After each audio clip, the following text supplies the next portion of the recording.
Ladies and gentlemen, good day and welcome to the Axis Bank conference call to discuss the bank's financial results for the quarter ended 30th September 2025. Participation in the conference call is by invitation only. Axis Bank reserves the right to block access to any person to whom an invitation has not been sent. Unauthorized dissemination of the contents or proceedings of the call is strictly prohibited, and prior explicit permission and written approval of Axis Bank is imperative. As a reminder, all participant lines will be in the listen-only mode. There will be an opportunity for you to ask questions at the end of the briefing session. Should you need assistance during the conference call, please signal the operator by pressing star and then 0 on your touchtone phone. Please note that this conference is being recorded. On behalf of Axis Bank, I once again welcome all the participants to the conference call. On the call, we have Mr. Amitabh Chaudhry, MD and CEO, and Mr. Puneet Sharma, CFO. I now hand the conference over to Mr. Amitabh Chaudhry, MD and CEO. Thank you, and over to you, sir. Thank you, Dovan. Apart from Puneet, we have on the call Subrat Mohanty, ED, Munish Sharda, ED, Neeraj Gambhir, ED designate, and other members of the leadership team. This quarter, we have delivered a strong growth in advances and deposits, gaining market share in both. We have had a steady operating performance aided by stable net interest income, healthy fee income growth, and positive operating jaws. Notably, our credit card business crossed 15 million cards in force, and our UPI market share rose to 35% plus in terms of both value and volume, reinforcing our leadership as the top UPI payee. Our balance sheet remains resilient, and our capital position continues to be strong, enabling us to pursue profitable and sustainable growth. Let me summarize the Q2 performance. On the deposit side, month-end balances grew 4% quarter-on-quarter and 11% year-on-year, and quarterly average balances grew 3% QOQ and 10% year-on-year. On the lending side, total advances grew 5% QOQ and 12% year-on-year. Within that, small business, SME, and mid-corporate together grew at 8% QOQ and 20% year-on-year and constituted 24% of total bank loans. Core operating revenue was up 4% year-on-year, and the core operating profit was up 3% year-on-year. Our fee-to-average assets continues to be best amongst peer private banks. The bank remains well capitalized with a CET1 ratio of 14.43%. We, as we have stated in the past, stay focused on 3 core areas of execution of our GPS strategy, namely becoming a resilient all-weather franchise, creating multiplicative forces to build competitive advantage, and building for the future. I will now discuss each one of these areas. We have continued on our journey towards building a resilient all-weather franchise. There are 4 areas of focus as we navigate the current cycle: deposit growth, credit growth, retail asset quality, and costs, where we continue to work on sustainable outcomes. On credit, we delivered better growth outcome in Q2 driven by wholesale banking, where we prioritize clients and segments which would drive deeper relationship economics. With faster TATs, execution intensity, and one access orchestration, we continue to remain the port of call for complex mandates. On retail banking, we have started seeing gradual uptick both in the secured and unsecured segments, while maintaining focus on sourcing better quality customers. On asset quality, our corporate, SME, and retail secured book are holding up well, and the retail unsecured book is broadly seeing improvement and stabilization. Specifically, we have seen improvement in cards and stabilization in personal loans. All the key indicators, bounce rates, early delinquency, collection resolution rates, have shown an improvement, which provides comfort. On half year of financial year 26 basis, the expense increased by 3% year-on-year, and we continue to deliver positive operating jaws. Let me move to deposits now. The deposit journey for Axis Bank should be looked at from 3 aspects: quality, cost, and growth. Please refer to slide 17. We have demonstrated controlled movement in cost of funds over the last 2 years. Our confidence in the franchise has allowed us to take early and proactive action on saving account rates and term deposits in Q1, which has resulted in a further Q-on-Q decline of 24 basis points in the cost of funds in Q2. We continue to remain focused on growing faster than the industry in medium to long term. In Q2, we have gained further market share. Year-on-year, MEB, QAB basis, total deposits grew 11% and 10%. Term deposits grew 12% and 13%. CA grew 13% and 7%, and SA grew 6% and 4% respectively. Q on Q on MEB and quarter QAB basis, total deposits grew 4% and 3%. Term deposits grew 4% and 4%. CA grew -1% and 2%, and SA grew 4% and 3% respectively. We continue to work on improving the granularization in our deposit book. So the strength of our deposit franchise continues to improve. Our acquisition engine, expansion plans, product launches, salary credits, and Burgundy AUMs remain healthy. Our new-to-bank NTB strategy is sharply focused on quality of customers over quantity, anchored through premium segment acquisition, persona-led sourcing, and productivity-led execution. Continuing the momentum from Q1, this approach has delivered a 44% year-on-year increase in average balances in Q2 and have grown the share of premium and family relationships in our NTB base. Our transformation projects like Siddhi, Sparsh continue to play a crucial part in this change. The bank has made focused interventions to ensure better engagement with its salaried customers and continues to see healthy trends with 14% year-on-year growth in salary uploads in the NTB salary book by September 2025, 35% year-on-year growth in number of premium accounts for NTB salary book acquired year-to-date September 25. The premiumization of a franchise continues to progress well, led by 2% Q&Q and 5% year-on-year growth in Burgundy assets under management. Recently, Burgundy Private was named Best Private Bank for High Net Worth Individuals India at the Asset AAA Private Capital Awards 2025, among several other prestigious accolades and affirmation of our commitment to excellence in client service and wealth management. While NTB growth remains vital, our biggest opportunity lies in deepening engagement with our existing to-bank customers. Through structured, data-driven, and segment-specific campaigns, we are driving higher balances, improving product penetration, and enhancing customer lifetime value. Our ETB salary book is growing at a robust 16% year-on-year, supported by a focused branch-level strategy. We have identified 400+ salary-centric branches with tailored goals, specialized training, and targeted programs across asset and cards, ensuring sharper execution. This approach is building long-term relationship equity and unlocking the full potential of our trusted customer base and franchise.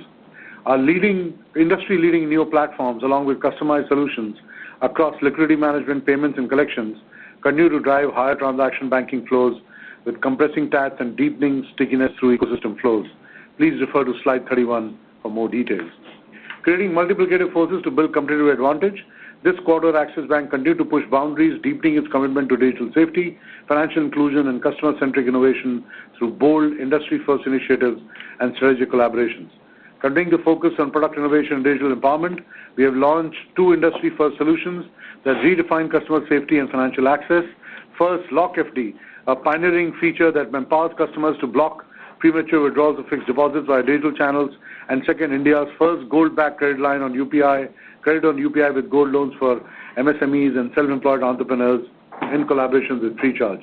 Axis Bank continued to garner industry-wide recognition for its leadership, innovation, and impact.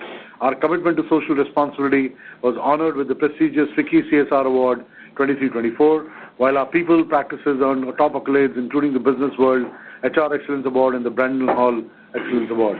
Further, our digital-first approach was validated with the SCOC Award 2025 for our pioneering contactless strategy in bounce collections. Building for the future, we continue to introduce new journeys and enhancements on our digital banking side. In Q2, we launched and scaled the Financial Health Score to all our customers. The Financial Health Score provides a view to customers on how they are doing across various parameters of financial health. Along with My Money, our personal finance management tool, this facility will enable customers to monitor and take actions towards leading financially healthy lives. Additionally, we revamped the mutual fund experience for customers and introduced new features to enhance customer safety. Also, we continue to roll out and further enhance the features on the Neo platform on the corporate banking side. By the end of Q2, we migrated approximately 95% of eligible clients to the Neo platform. Basis clients already migrated, we have seen meaningful increase in digital activation, transactions, and other relevant metrics. Bank-wide programs to build distinctiveness through Bharat Banking and Sparsh is progressing well. The rural advances grew 2% year-on-year, while deposits from Bharat branches grew 10% year-on-year. We have expanded our multi-product distribution architecture to 2,740 branches now. During the quarter, we launched Focus Temple Management Solutions, enabling seamless donation collection through payment gateway, customized QRC, BBPMS, etc., which helped us win some prestigious mandates. Building on the strong Q1 momentum, Sparsh 2 continues to drive our enterprise-wide transformation around customer obsession. It is changing how we listen, how we act, and how we deliver, turning insights into action and action into impact. Our retail bank MPS has improved by 55 basis points since inception, reflecting steady progress in experience quality and customer trust across key journeys. This shift is being powered by our digital enablers, Adi, our GenAI Power Platform, now live on 62 customer journeys with a user base of 55,000, and Kaleidoscope, our real-time CX engine, which now maps 34 live journeys and has a user base of over 27,000. At the recent GFF 2025, AXISBank demonstrated its commitment to driving digital innovation by actively participating in nearly 15 major product launches. These include notable launches for UPI like UPI Reserve Pay, UPI Help, UPI for joint and business accounts, UPI Biometric Authorization, Retail FX Platform, and many others. Furthermore, we are proud to have been part of the pioneering launch of agentic AI payments using UPI, reflecting our focus on leveraging cutting-edge technology to shape the future of banking in India. We also launched various CBDC-related initiatives. As we look back, the first half of the fiscal year unfolded amidst a dynamic macroeconomic backdrop. While tariff-related developments presented headwinds, the policy rate cuts, a favorable monsoon, GST rate reductions, and improving liquidity conditions are poised to serve as strong tailwinds as we enter the second half. These factors, combined with a series of progressive RBI policy interventions aimed at strengthening the financial ecosystem, set the stage for acceleration in credit growth. With a resilient balance sheet, a sharp execution focus, and a clear strategic direction, we remain confident and optimistic about the opportunities that lie ahead. We will continue to invest where necessary to remain differentiated and distinctive in our journey towards building an all-weather institution. I will now request Puneet to take over. Thank you, Amitabh. Good evening, everyone, and thank you for joining us. The salient features of our financial performance of the bank for Q2 FY26 and H1 FY26 across operating performance, capital and liquidity position, asset quality, restructuring and provisioning is as follows. For H1 FY26, our operating performance was stable across NII, fee and operating expense lines. Net interest income was 27,304 crores, grew 1% year-on-year. Net interest margin was at 3.77%, declined 25 basis points year-on-year after factoring 100 basis points pass-through of the repo rate cut. Fee at 11,783 crores, grew 10% year-on-year. Operating expenses at 19,259 crores, grew 3% YOY, delivering a positive operating jaw both on operating revenue and core operating revenue. Cost to assets at 2.38%, declined 14 basis points year-on-year. Core operating profit for the bank for the half year was 20,010 crores, grew 4% year-on-year. The key metrics for Q2 FY26 are YOY deposits and advances growth of 11% and 12% respectively, QOQ deposits growth of 4% and advances growth of 5%. Net interest income at 13,745 crores, year-on-year and QOQ growth of 2% and 1% respectively. Net interest margin for the quarter was 3.73%. Fee at 6,037 crores, YOY growth of 10%, QOQ growth of 5%. Granular fee at 91% of total fee income. Expenses at 9,957 crores, a YOY growth of 5% and a QOQ growth of 7%. Core operating profit at 9,915 crores, YOY growth of 3%. Net credit cost at 73 basis points, down 65 basis points QOQ and up 19 basis points YOY. PAT at 5,090 crores. Our gross NPA at 1.46%, declined 11 basis points QOQ and largely flat year-on-year. Net NPA at 44 basis points, declined 1 basis points QOQ. PCR at 70%, standard asset cover at 1.13%, all provisions to GNPA at 147%. Consolidated ROE at 1.3%. Consolidated ROA at 1.3%, consolidated ROE at 11.51%. Subsidiaries contributed 7 basis points to consolidated annualized ROA and 45 basis points to consolidated annualized ROE this quarter. The bank's CET1, including H1 profits, stands at 14.43%. We have net accreted 31 basis points of capital year on year. In the quarter, we net consumed capital for growth. There has been no material change in RWA intensity in the quarter. The bank has provisions aggregating 6,243 crores, which have not been reckoned in the capital computation and translate to a cushion of 44 basis points over and above the reported capital adequacy ratio. The bank assesses its capital position on two pillars, growth and protection. We reiterate we do not need equity capital for either pillar. We may opportunistically evaluate Tier 2 and AT1 instruments based on market conditions. NIM for Q2 FY26 was 3.73%, down 7 basis points QOQ. Yields on interest earning assets declined 30 basis points Q on Q. This decline was offset by cost of funds reduction of 24 basis points Q on Q. The bank maintains its through-cycle stance of net interest margins at 3.8%, cycle measured in terms of duration starting from the date of the last rate cut. Our progress on structural NIM drivers continues to be healthy. Improvement in balance sheet mix. Loans and investments comprise 90% of total assets at September 25, improving 40 basis points YOY. Retail CBG advances comprise 69% of total advances at September 25, largely stable YOY. Low-yielding RIDF bonds declined by 5,586 crores year on year. RIDF comprised 75 basis points of total assets at September 25 compared to 1.21% at September 24. Quality of liabilities at September 25 measured by outflow rates stood at 27.2%. Moved adversely as we gain market share on deposits in Q2. We continue to remain focused on this variable. Our fee to assets improved 1 basis points QOQ.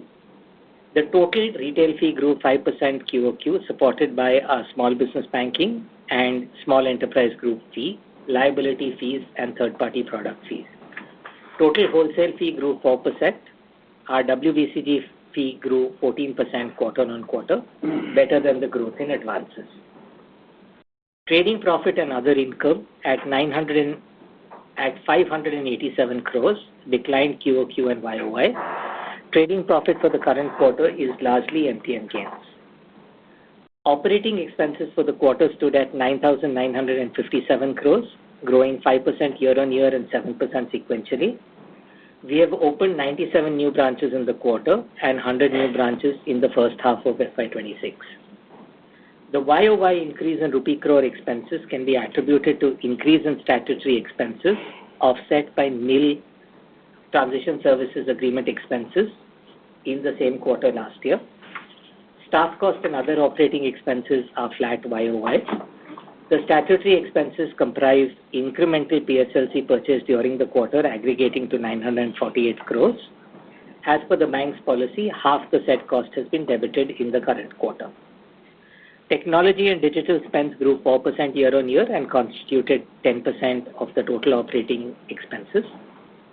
QOQ expenses excluding PSLC cost is well contained at 2%, with staff costs showing negative growth due to gratuity expense reversal and lower headcount by 1,000 as compared to Q1 FY26.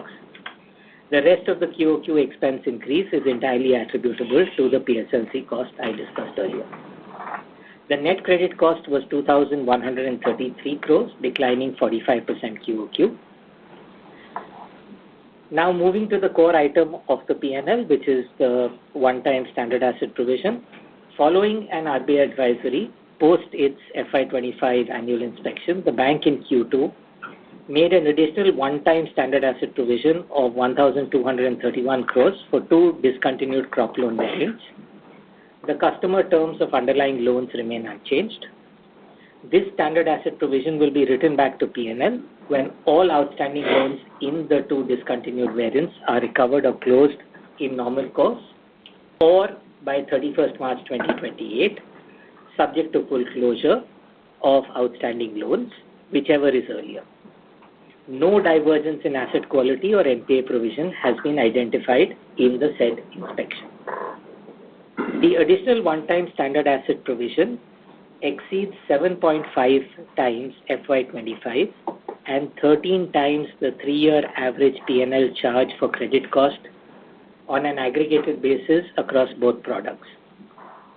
These loans are secured. We are not expecting any significant increase in credit cost from previous years in the two discontinued product variants over the residual closure recovery period. There is no requirement or obligation to top this provision in subsequent quarters.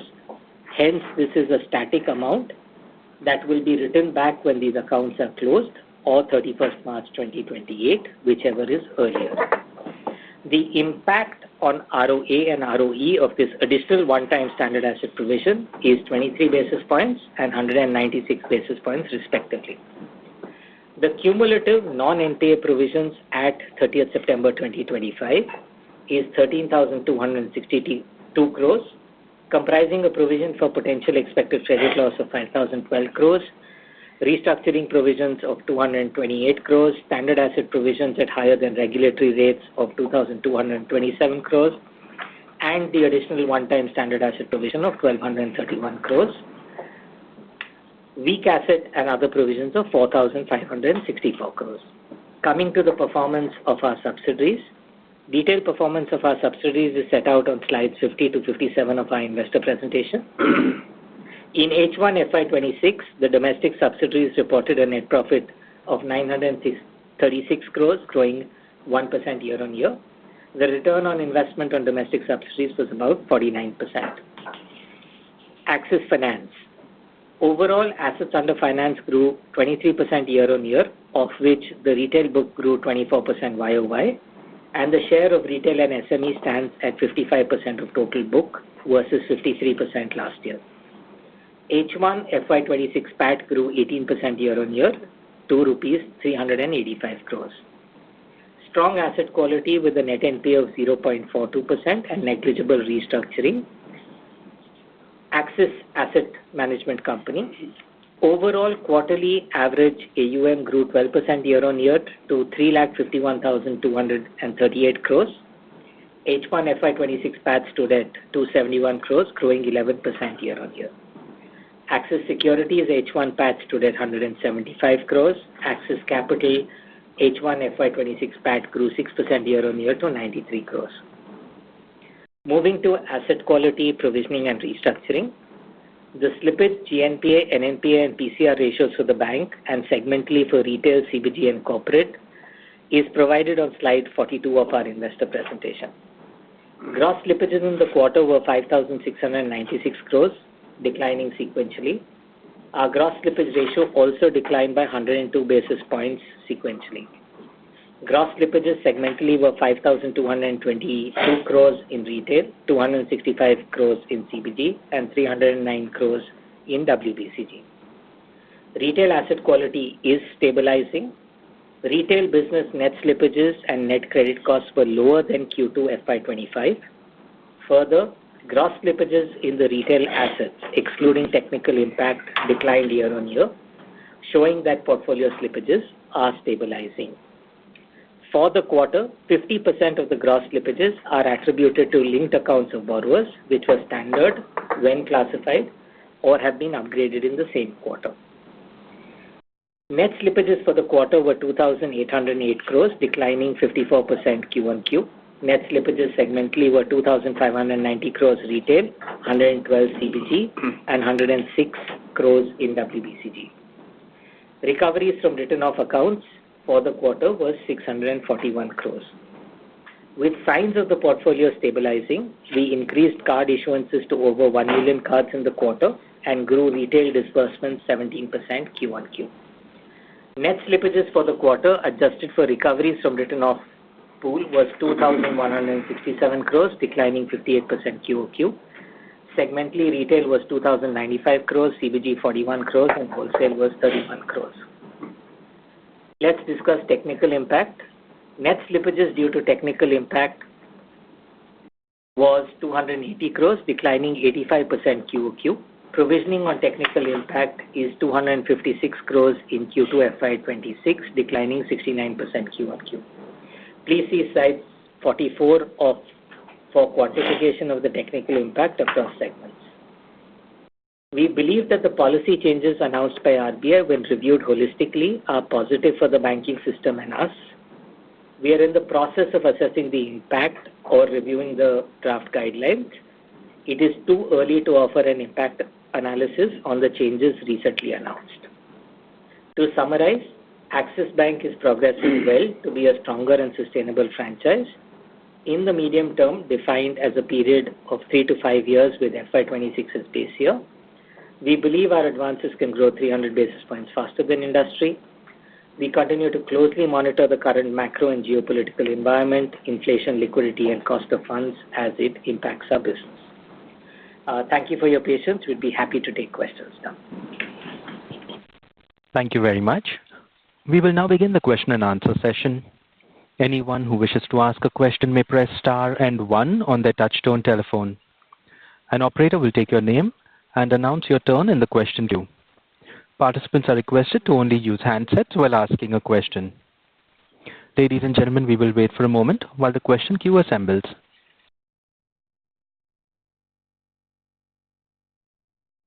The first question comes from the line of Chintan from Autonomous. Please go ahead. Hi, good evening. Thank you for taking my question. I'll use my bullets on capital and margins rather than on the one-time RBI provision. Can I get some color from you on the credit risk draft circular? How do you see that impacting banks? Any early reads? Seems like the intention there is to reduce risk weights on quite some meaningful portfolios.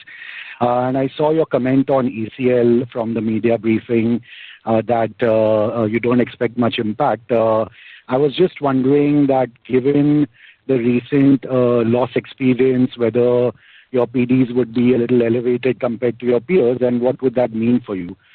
And on margins, feels like it's fallen less than I think you feared in the previous call or what market was expecting. Would be curious to understand what areas you thought did better this quarter so that we can understand the moving parts. You've kindly shared some data already on yields and cost of deposits. Any more color would be helpful there. Thank you. Thank you, Chintan, for your multiple questions. I'll attempt to answer them sequentially, but if I miss something, please do come back to me. I think let's start with the credit risk weight circular. Like I indicated, the first read of the circular, and as you've correctly articulated as part of your question, is net positive for industry. We do expect it to be net positive for us, but it's too early to offer a comment as we stand today. We'd like to do a more holistic assessment and then offer a more considered response to your question. But directionally, net positive for us. I think to your question on margin performance, I think the core part was managing the portfolio efficiently through the quarter. What we've been able to do well is take a hit on yield on interest earning assets by 30 basis points, and liabilities have been repriced more efficiently, which have given us a 24 basis points uplift from the cost of funds. So I think it's a mix of both asset portfolio management and a larger than anticipated cost of funds reduction that has played through in the margins. I'm sorry if I missed the... On your ECL point? On ECL point. Yeah. So on ECL, the way we are assessing it is we internally do prepare pro forma financials. We'd like to see the final circular and the contours of the final circular before we can offer a comment on what its impact would be. But basis the last pro forma assessment that we did, the only impact we're likely to see on account of ECL is the shift from provisioning from outstanding to exposure. Therefore, my comment in the press call, which says if I reference the current expected or computed impact, the impact is likely to be negligible on our net worth. So we will have an impact, but it's likely to be negligible on transition date on our net worth basis 30th June data. We'd like to wait to see Okay. So, Puneet, the question was more about, relative PDs and how you put capital against products like PL and CC, where you've seen a little elevated stress relative to the larger banks. Does that impact the relative economics you would face, or it doesn't work that way?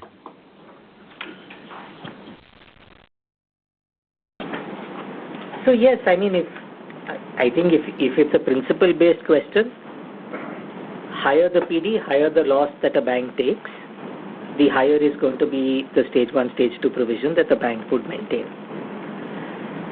The only caution I would provide to you at the current stage is my credit costs are not reflective of loss. I have consistently indicated that I make 100% provision on day 90 when an unsecured retail loan turns NPA. That 100% provision is reflective in my credit cost line item. When we move to ECL, there is a continuing recovery against that item, and we'll have to build that recovery in before we conclude that current provisioning costs are short or excess of what the ECL ask would be. So like I said, please allow us to make a more holistic assessment and come back to you. The last assessment we've made is marginal impact on net worth on transition date. Excellent. Thank you. Thank you. Our next question comes from the line of Mahrukh Adajania from Nuvama. Please go ahead. Yeah, hi. I had two questions. Firstly, on the technical slippage, your technical slippage has come down a lot to 280 crore, but your technical credit cost compared to the reduction in technical slippage is quite high. Na? The net slippage is 280 and the credit cost is 270 odd. So just wanted to understand that a bit better, why the credit cost is high even though the net slippage is now really very low. And my next question is on margin. So there's been a sharp increase in other balances, I guess interbank and others. So that's largely better liquidity management, right, which drove the sharp increase. That's my second question. Mahrukh, thank you for your question. I think your observation is correct. The 256 by 280 is roughly a 90% plus cover versus the 821 by 1860 was a 44% cover. There are two reasons for provisions to be in percentage terms higher in the current quarter than the previous quarter. One, on a single loan account or a couple of loan accounts, we've seen security erosion, and on security erosion, we provide 100% provisioning. This could be timing of getting the updated security value from a system perspective or genuine security erosion. We'll work that through. Second, there is partly aging provision. So as you know, we provide faster than what RBI needs us to. So there would be aging provision coming through from the prior period stock. Therefore, do not look at incremental provision cover to incremental slippage. If you combine the two, you will see relative stability in the provision cover number. To your question on balances at period end, yeah, I think we would not want to discuss transactional items from a reported balance sheet perspective. Yes, we'll do the best we can on managing our balance sheet and liquidity.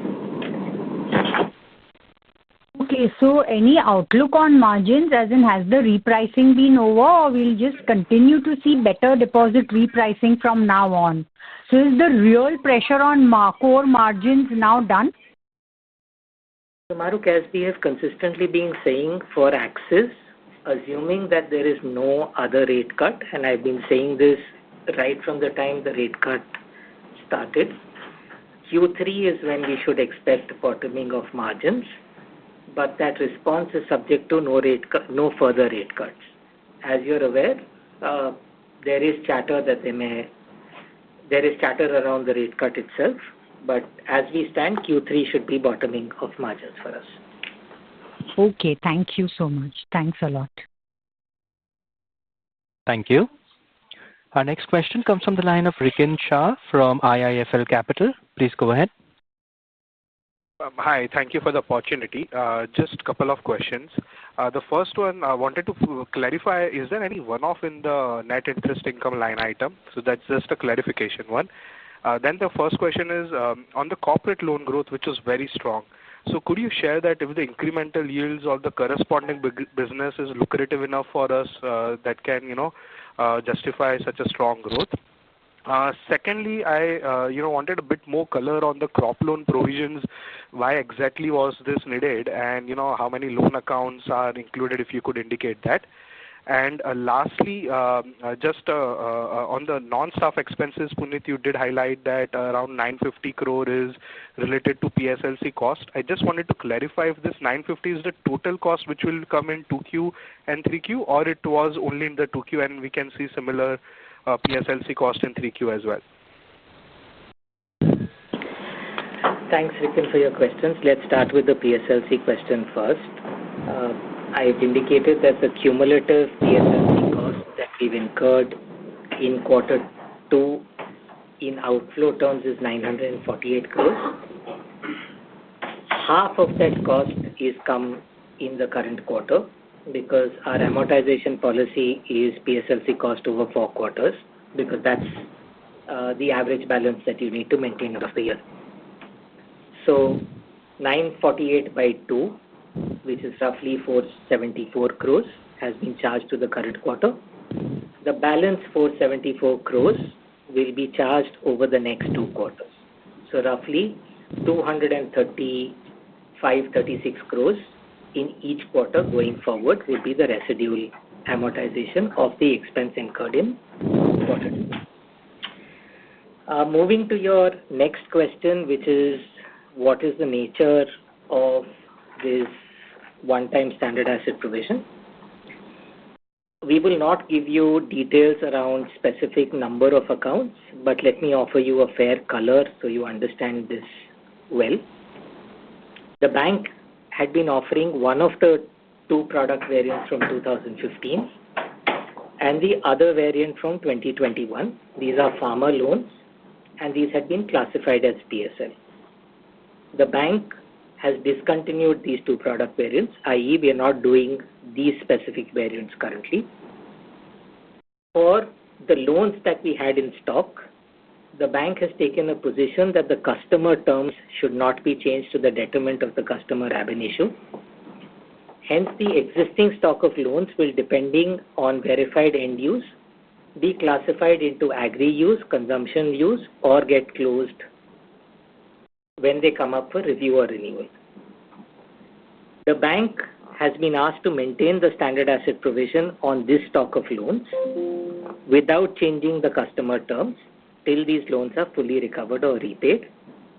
We have declassified these loans from our PSL computation entirely, and we purchased the PSLCs for which the cost I have explained. The 1,231 crores translates to roughly a 5% cover on the total outstanding pool as of 30th September on an approximation basis. These loans are secured. We are not expecting an increase in credit costs from previous years for these 2 continued loan product variants. And I think it's important for us to understand that this is a static provision. So this provision will not be topped up or trued down in a subsequent quarter. This will remain as a static provision on my balance sheet, and on the earlier of closing all of these loans or 31st March 2028, I will get a lump sum right back into the P&L in the quarter in which these loans are closed, or 31st March 2028, whichever is earlier. So it's nothing but shifting of P&L from the current quarter to the subsequent quarters. Static number as we see it. I hope that gives you color and clarity on how this provision will get dealt with. Yes, very clear, Puneet. And on this clarification on, was there any one-off in the net interest income, if you could point out? And if I can just squeeze in this one more question on net technical slippages. It has come off sharply versus last quarter. do you expect that this can potentially turn negative in the coming quarters basis the recoveries and the reduction in the gross flows as well? Those will be all my questions. So, Rikin, apologies for missing your net interest margin question. No, there are no one-offs in the net interest margin for the quarter. And, for example, no interest on income tax refund, etc., of any shape or size worth talking about in that number. On net slippages, I think we do not want to give quarterly guidance on where the number would be. We had consistently said when net slippages happened that there is going to be no economic loss on this portfolio. We will recover these over time. Q2 has borne out the fact that recoveries have started to come through. Directionally, the gross technical slippage number should decline, and as recoveries continue to improve, they will have an impact on net slippages. We don't want to guide a number on this item. We'll continue to report like we have done this quarter at the end of quarter on this variable. Got it. Very clear, Puneet. Thank you so much. Thank you. The next question is from the line of Harsh Modi from JP Morgan. Please go ahead. Hi, thanks for this. I had two questions. First is, if I look at risk-weighted assets as a percentage of assets, it has gone up last quarter to 75%, and it stayed at 75%, which is a bit higher than last few quarters. I'm assuming this is partly because of higher growth in SME and mid-corporate and so on and so forth. So the question is, how do I see that showing up in either higher credit spreads or higher credit costs over the next 6 to 12 months? And second question is around the quarterly average CASA growth that has been weaker. How do we think about market share on a quarterly average basis for CASA over the next 2 to 3 quarters? Thank you. Thank you for the question. I think on risk intensity, the risk intensity of our advances, I think you're looking at about 4 quarters ago to current quarter. There's been about a 5 to 6% change in the risk intensity that we report. It's partially coming from increase in operating risk. It's also coming from the fact that we've segmentally moved. We have moved our portfolio, which was 51% retail and 49% wholesale plus SME, to roughly 60-odd% retail, 11% SME, 28-29% wholesale. The proportionality has marginally changed this quarter. When you transition from a wholesale plus SME mix to retail, the risk intensity moves up. And where has that paid for itself? When we started transitioning from wholesale to retail, we structurally added about 20 basis points on asset side margin. So our margins used to be 350, 355 at the time we started this journey. Our margins have structurally improved by 20 basis points. And that confidence that the structural improvement is here to stay gives us the comfort to call out a 380 net interest margin on a through-cycle basis. So the RWA is paying for itself. The other way to measure whether RWA intensity is paying for itself is to see if the bank is net accreting capital. So over the last year, we have net accreted CET1 capital without an external fundraise. So effectively, there is income capacity that is exceeding what is being consumed from an RWA perspective. So this is good business that we are putting on from a franchise perspective. I'll hand over to Munish for the CASA question. Hi, this is Munish. So I'll take you to slide 17 in our investor deck and the template 3 there.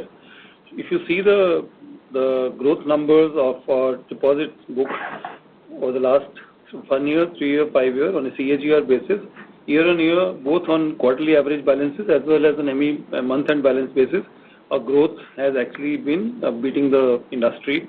And this quarter, that number on a quarterly average balance basis was about 40 basis points. So this is the RBI versus RBI number that we get on total industry level deposits, and about 1.2% on a month-end basis. If you look at the quarter-on-quarter growth on deposits, on an MBB basis, we've grown 4% this quarter, and out of which 4% in term deposits and 4% in SA. Like we've been telling you, we've been on this journey to do two, three things in our deposit book. We are continuing to work on the granularization of our book. The second top area we are working on is the premiumization of our book. We have done some work in NTB acquisition engine for the bank, and we're seriously seeing improvement in quality and quantity of the deposit growth there. We're seeing healthy growth there. We have done a lot of work and continue to push harder in the salaried book, and those results are showing too. We've seen 14% year-on-year growth in salary uploads and 35% year-on-year growth in number of premium accounts in the salaried book. We're also seeing an uptick in our Burgundy acquisition and the flagship Burgundy private business in the wealth management business, etc. The work that lies ahead of us is to ensure that we continue to build on the pillars that we have worked in the past few quarters. Also to ensure that we get our entire one axis approach get embedded deeply in all of our line of businesses, including retail assets, commercial banking businesses, which includes that we bank our customers more fully across all of our deposit lines, and be it mortgage or be it commercial banking customer, etc. And that work is going on. We're also investing in technology. Both we talked to you about our Spurs, which is a flagship customer experience project, as well as Siddhi, which is our tool to empower our frontline employees to engage more holistically with the customers. And that leads to us to our ETB book deepening, which is the existing to bank customers and deepening relationships with those customers. And we're seeing a progress there too. We can't give a guidance on how this will pan out in the next couple of quarters, as we don't give a guidance on that. But we've been saying that on an overall basis, we have a franchise which will continue to work towards increasing the deposit growth rate vis-a-vis the industry growth rate, and we're quite confident of that. Thanks for that. If I could just understand one thing, there seems to be a significant pressure on the government-related deposit balances. While you are taking all these steps that you enumerated on the wealth management, on the salaried accounts and all of those, would you have a sense of how many quarters more will it take for the weaker growth in some of the government-related deposit accounts to be offset by some of these newer areas? So by when do you think these kind of start offsetting each other fully? Thanks for the question. I think, as we previously indicated, the government is getting more and more efficient, both at the center and state, on how they manage their funds. We do expect the impact to continue to run as efficiency increases and better cash management solutions are provided to the bank. Like Munish indicated, we are offsetting that with other initiatives within the bank.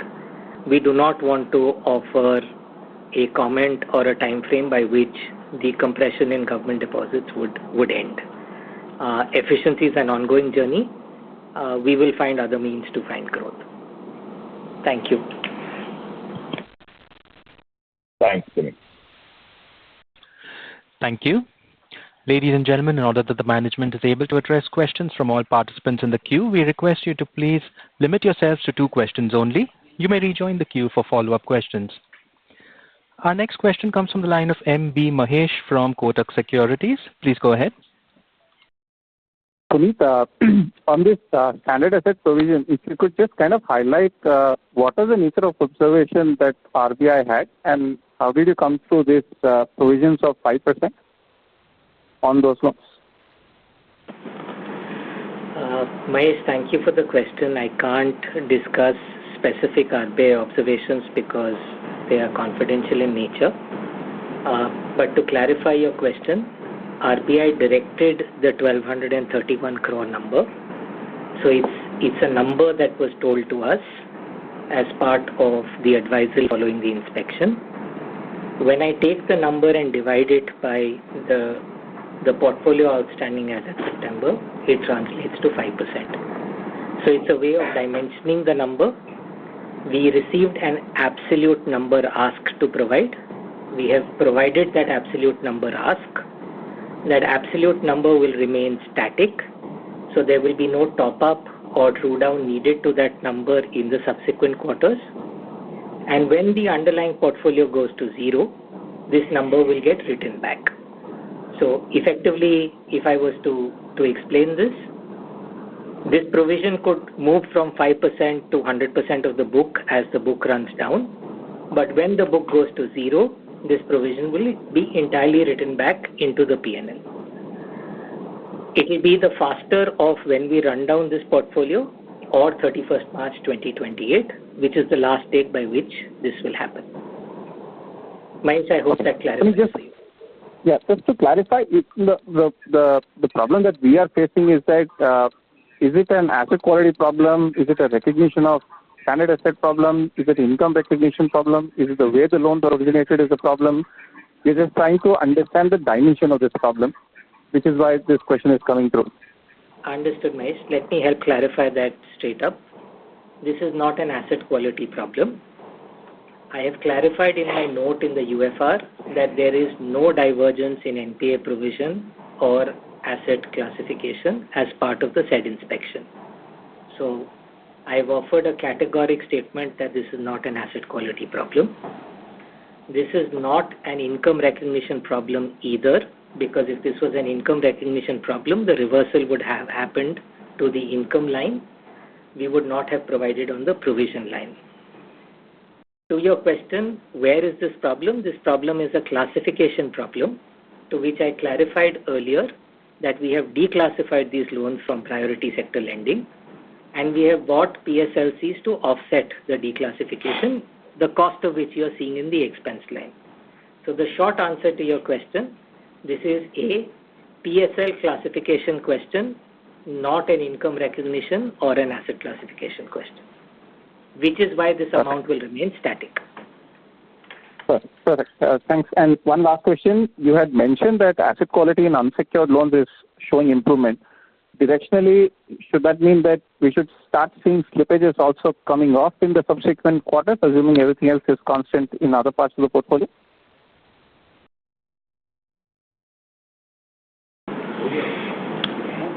So thanks, Mahesh, for the question. I think, Puneet mentioned it in his opening comments. I think we've very clearly seen stabilization and improvement across the unsecured, all three products, personal loans, credit card, and microfinance loans.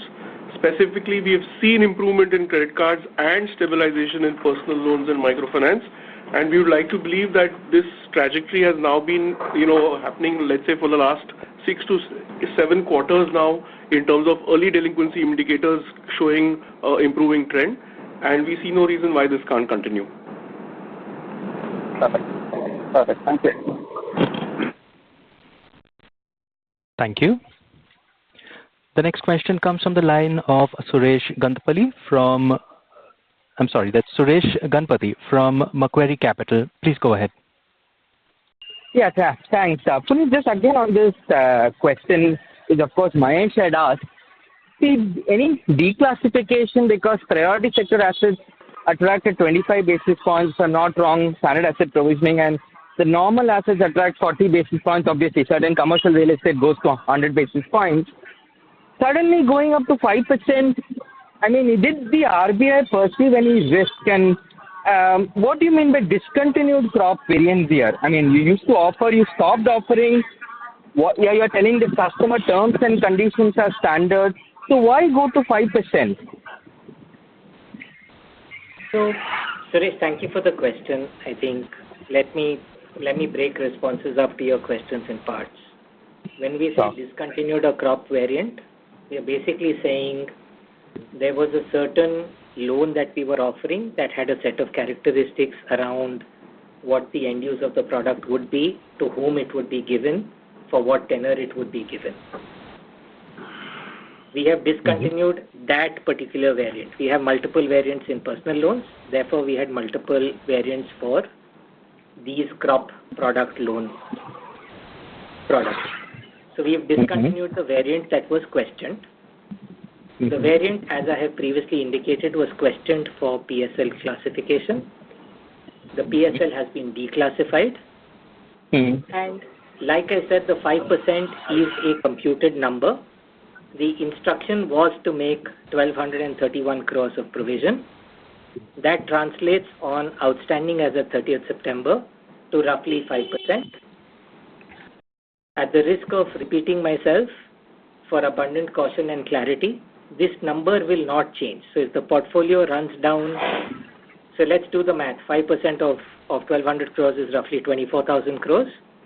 Yeah. If this number were to run down to 1,000 crores, I don't have to maintain 5% on 1,000 crores. I have to maintain the 1,231 crores as a static number. When the 24,000 crores goes to zero, I will get the full credit back into my P&L on that date. So it is a provision that has been prescribed as a consequence of the declassification. Once the portfolio that has been declassified runs down, this provision will come back. I have also reiterated as part of this call that there is no change in the underlying customer repayment terms. Therefore, there is no reason to believe that these loans get riskier purely because of declassification. Declassification is only a benefit for the bank. It is not a benefit for the customer. Okay.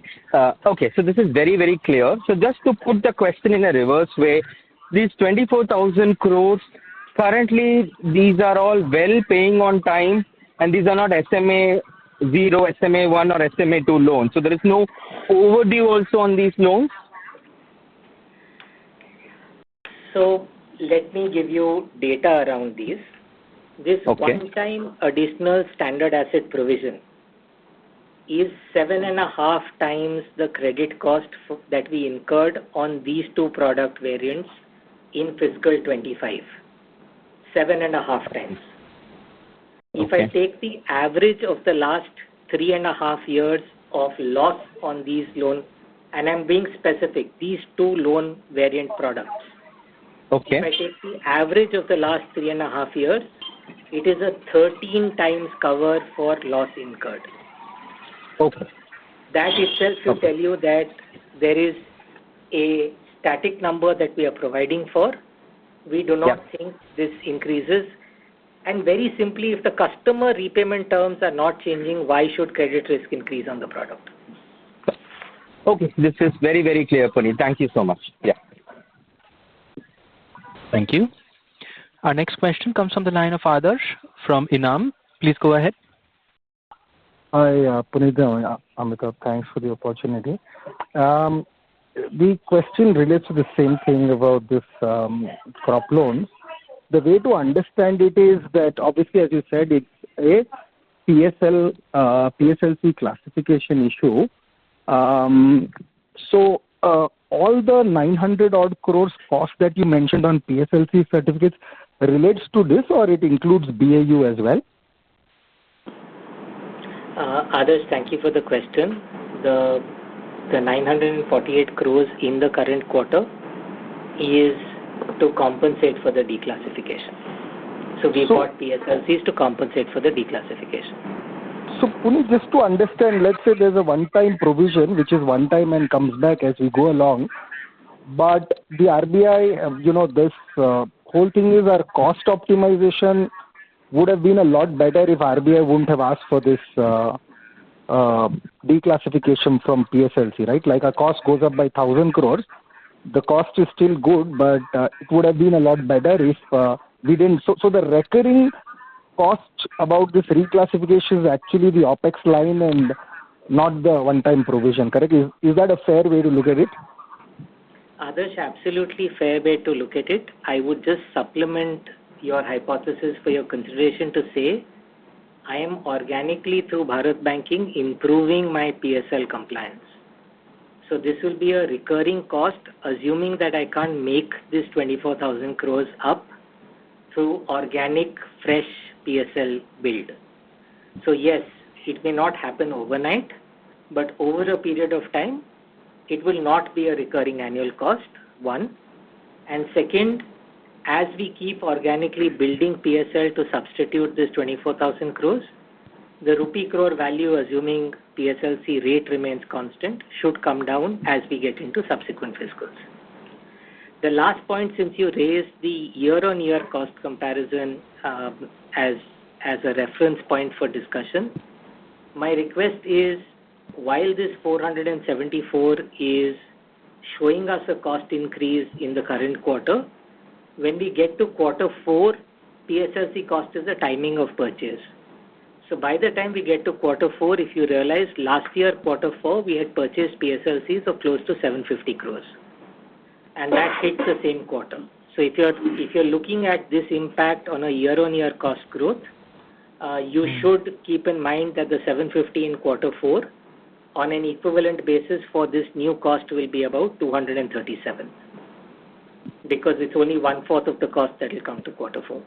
So like I said, I think we are committed to our cost journey. It's a function of when the timing of this PSLC expenses happened. But agree with you that it is net cost negative. Understood. And broad understanding is that this 5% provisioning, while it equates to 5% number, it's more like the RBI saying you've kind of, had this benefit in the past, so provided, and once it's over, you kind of reverse it back, right? Broad, is that the only, logical interpretation to take, given that the credit cost in the past is materially lesser? Others, I don't want to speculate on the regulator's thinking, but I've explained how this will work as clearly as possible. It would be unfair for me to decide what the regulator thought when it said make the 1231 crore provisioning. We are respectful of the instruction. We've made the provision. Perfect. And one last question is, Amitabh, we did see some pickup in growth more driven by corporates. Retail still remains slow. Mortgages are 0. You indicate 3% higher than system. Does that now apply for this year, or it's still a medium-term guidance? Near-term, it still will take time to kind of get to that 3-4% higher than system growth? So Puneet was quite categorical that when he made his remarks that when we're talking about 300% higher growth, it applies in the medium term. But this quarter, we have demonstrated slightly higher growth than the industry. Right now, we are seeing on the advances side coming from wholesale. On the disbursement side, the disbursement growth is picking up across all retail asset classes. The reason why you're not seeing the AUM grow is because we did not grow earlier, so you're seeing a runoff, and in a way, the disbursement and the kind of runoff is cancelling each other out to some extent in some asset classes. So we do believe that as the retail growth picks up, you will start seeing retail growth also registering decent numbers going forward. Now, I'm not going to guide which quarters, but our disbursement numbers in the second quarter were, the trend line was strong month on month. We are hopeful that the same trend line will continue going forward. Now, obviously, we have to watch the leakage too, but as our risk profile improves, as with these new risk guardrails, we are out more in the market. As more opportunities open up, we'll be obviously fully utilizing the platform to grow the retail side. I hope it gives you a sense for what to expect. Perfect. Thanks. Thanks both Puneet and Amitabh. Congrats on a good quarter. Thank you. We have our next question from the line of Subramanian from Investec. Please go ahead. Yeah, hi. Thanks for taking my question. Param here. I just wanted to ask on these two crop loan variants again. Is this a product that you offered as in unique to you, or do other players in the market also offer these products? That's question one. And you also put out something about a letter of caution from RBI last week. Is this related to that in any way, or is that something that is completely different? Yeah. Param, thank you for your questions. The letter of caution relates to a matter that dates back to 2010-2011. It has culminated through the judicial process. 2010-11. Sorry, 2010-11. It's 2010-11, and it has culminated as a letter of caution from RBI post its judicial route through the courts in India in the current quarter. So it's an old item. It is not linked to the provision ask of 1,231 crores or us operating the product variants that we've spoken of. To your first question on product variants, obviously we will not know the nitty-gritties of the exact product being offered by the market, but all benchmarking analysis that we do in the market indicates that the product variant is widely offered in the market. Fair enough. Thanks, Puneet. And if I can ask one last question, I think you mentioned that you passed on 100 basis points of rate cut. So if you could just clarify why you're saying margins bottom out in Q3, that would be great. Param, thanks. I think I've been saying margins will bottom out for us in Q3 right from the time the rate cut started. So it's not a push out of a quarter. And I think that bases our assessment of the duration of our assets and liabilities. That's how we see it play out. So we'll stick to that. I think that's how our that's how our margin should play through. Q3 bottom, assuming no more rate cuts. If there is a rate cut, then there's a reset to this comment. Fair enough. Thanks, Puneet. That's it from me. Thank you. The next question is from the line of Kunal Shah from Citigroup. Please go ahead. Yeah. Hi. So coming back to the question on margin again. So one is obviously there will be a CRR cut benefit which will play in. Obviously, it will get offset to an extent by the seasonal agri stress. But maybe when most of the banks are indicating that margins are bottoming out in 2Q, is it like a lower CRR benefit and the liquidity utilization which we see, that's one of the reasons, or what you indicated in terms of the duration of assets and liabilities? Because I don't think there would be too much of difference in the duration of your assets and liabilities vis-a-vis the other banks. Yeah. Kunal, thank you for the question. I do not have the granularity of balance sheet structure for the other banks, but I think we've consistently been saying the duration of our assets and liabilities are near matched in the 15-18 month range. The duration should be measured from the last rate cut, and effectively you should expect bottoming out in the middle of that duration. Given that the last rate cut happened for us from a transmission perspective in June, we are saying that Q3 is when we would expect a bottoming of margins. We've been consistent with what we've been saying.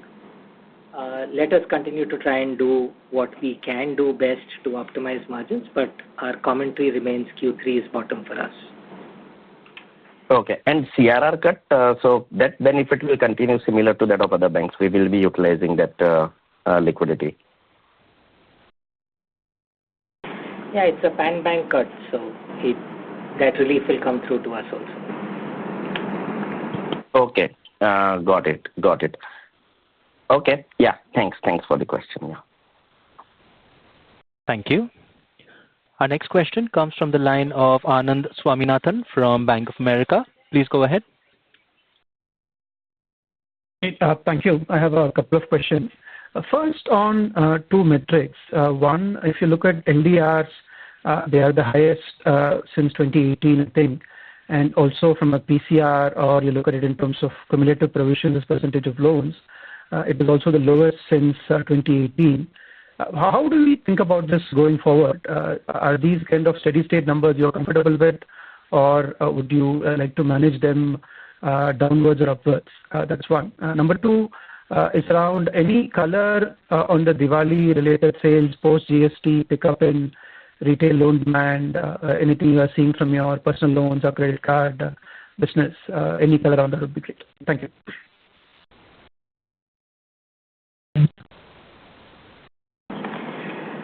Thanks, Anand, for your question. Let me start with the PCR question.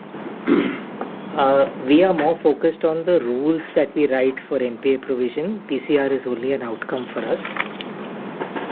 So, for example, when I say rules, a rule that says 100% unsecured provisioning on day 90/91 is a rule that we write. because that rule mitigates the underlying risk. I think you've been tracking PCRs for us over the last 6 to 7 quarters, and you've seen the reported PCR number decline. Please appreciate that the PCR number is sensitive to write-offs. We, as a franchise, have rule-based write-offs. So if you look at PCRs, including the write-off number, we benchmark this number. We've been the highest in the private sector system for the last 5 years.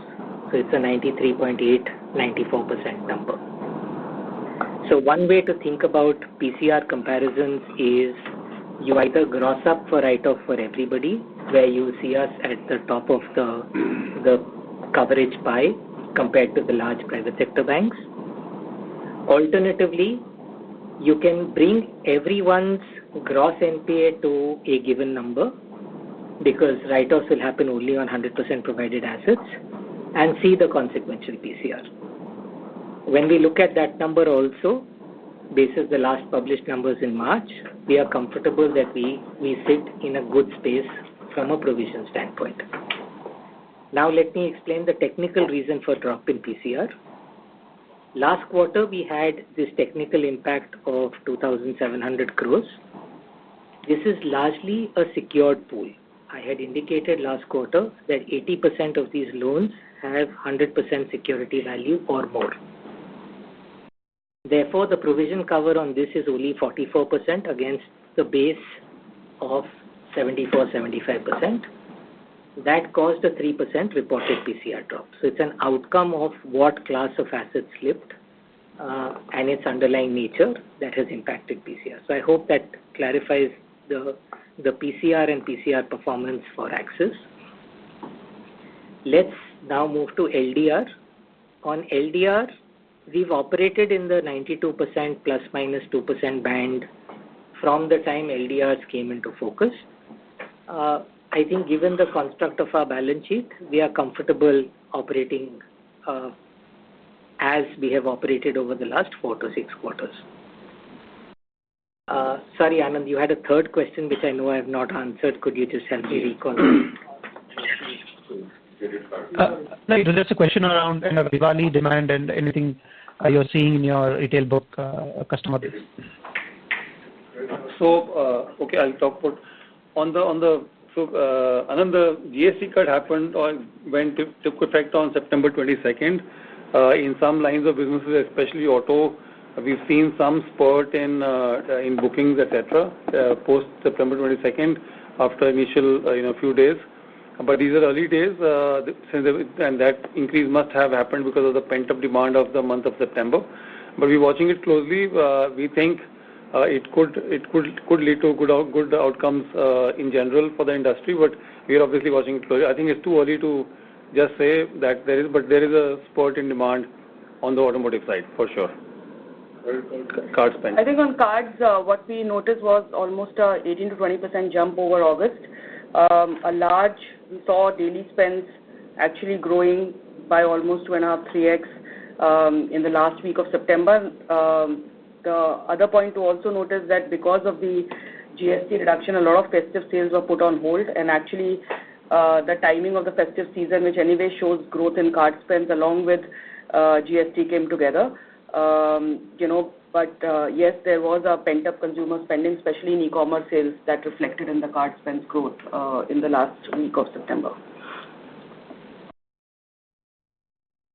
Sure. Thanks a lot. Thanks for both the answers. Thank you. Thank you. The next question is from the line of Pranav Gundapalli from Bernstein. Please go ahead. Hey, thanks for taking the question. Just one question. In the last 12-18 months, we've had a couple of instances where we had these one-off on credit costs. What do you think is driving this when we don't see something similar for peers? More importantly, with the benefit of hindsight, what could have prevented this from happening? That's one. And secondly, what gives the confidence that we will not see a repeat of these sort of instances? That's it. Thanks.